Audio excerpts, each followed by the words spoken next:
size 11 yan. I'm sure kasyang-kasya yan.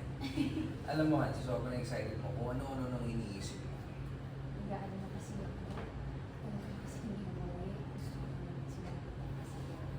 Ikaw ba naman sa tagal mo dito, hindi ka ba nakuhuli isang beses? Mahal kasi ng bawat sa akin. Kaya ka nagtatrabaho dito. Oo nga. Pero diba, sabi na nga sa'yo, gusto ko, pag pwede ako ng Pilipinas, for good na. Sayang kasi mga gastos nila. Pwede naman tayo bumalik ng Italy, pero sana yung pasyal na lang. Yung tira sa Pilipinas ka.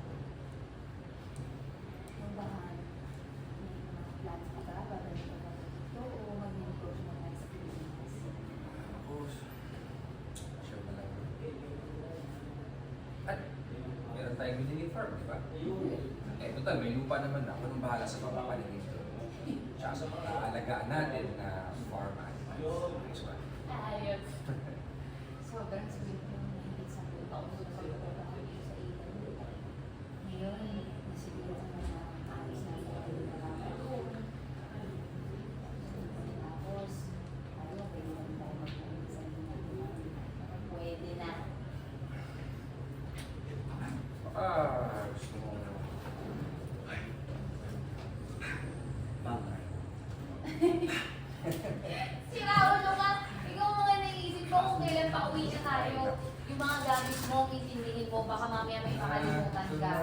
Sandali nga, tignan mo nga, ito yung sapatos ni Bini. Ito, sarili natin. Ito, galing Vatican yan. Tapos, yung bag ni Leo. Ito yun na. Magugustuhan niya. Tago ko na dito. Sige.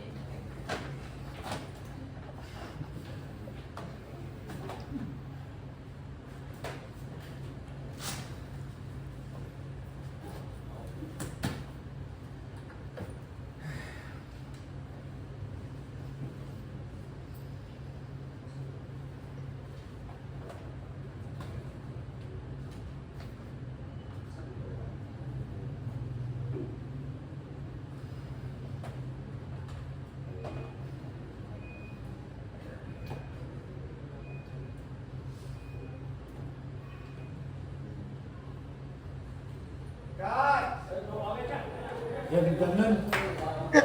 Ganda nun.